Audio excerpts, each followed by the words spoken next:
everything that's been fermented after the whole process,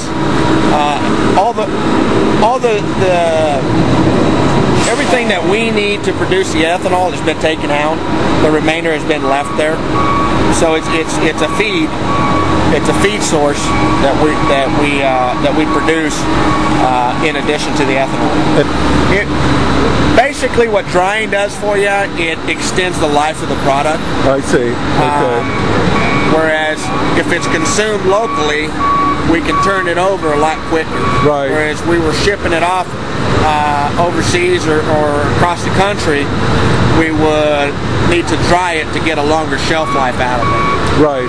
And it's probably cheaper to ship it when it's dried out because there's less weight.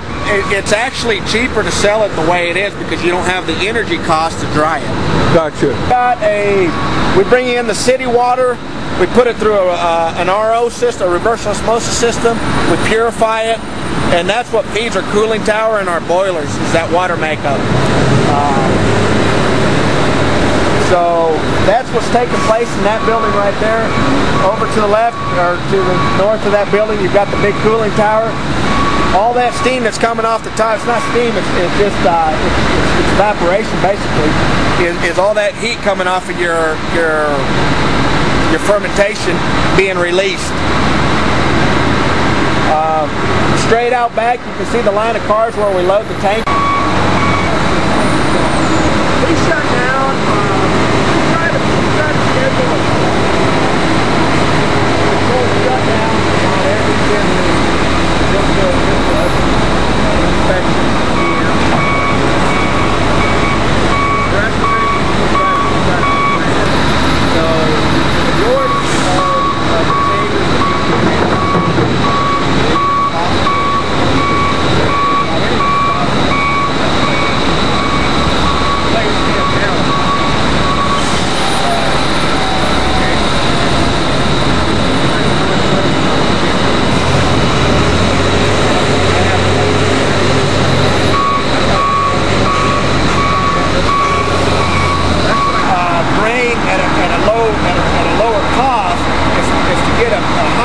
Out of what we produce on the back end and have less transportation costs to get it to its destination, and then pay a little bit higher prices for the grain that's coming in. We've got a rail system that's ideal for the West Coast and South Texas. That reduces our transportation costs as well. So the mentality is you've got two. You've got a destination plant, and you've got an origin plant, or an origination plant. A lot of the Midwest plants where the corn's abundant, it's origination plant. This is a destination plant where we've taken into consideration where the product's going, where both the ethanol and the feed product, and it made sense to locate the plant here. Where's the nearest plant? Here. Right next door, Panda Ethanol. They're not operating. They had some issues during the construction.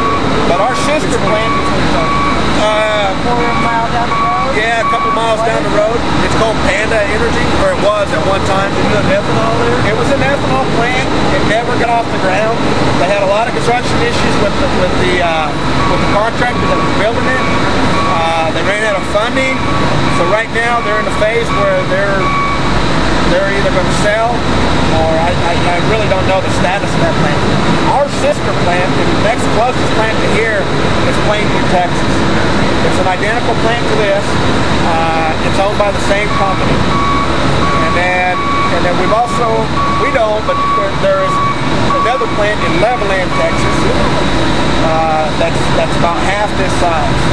It's a 50 million gallon plant. And they run their main grain source, I think, is Milo is what they run. Well, that plant was built before this plant?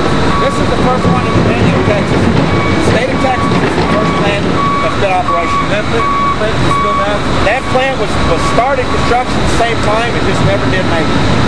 Jesse, how long did it take to plan and build this operation? You know, I think the planning phase started back as far as 2005, possibly 2004. The people that wanted to get into the ethanol industry acquired the plant where I had previously worked at, which was Russell, Kansas. It was an existing plant from 2001, it was established. We had some good fundamental operational concepts. The company came in, acquired that plant with the mindset that we could utilize some of the same thought process to manage the two sites here in Texas.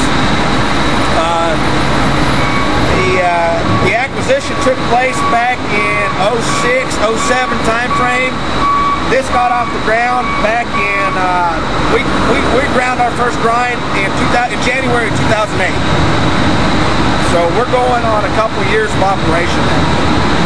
How did the tax credit that helped y'all a great deal, that ethanol tax credit, I'm glad you asked that question, and it's a big misconception. The actual ethanol producers don't get a tax credit. The tax credits that you're talking about go to the blending stations. The places that we deliver our final product to are the ones that get a tax credit. It's a blending credit. So the producers don't get that.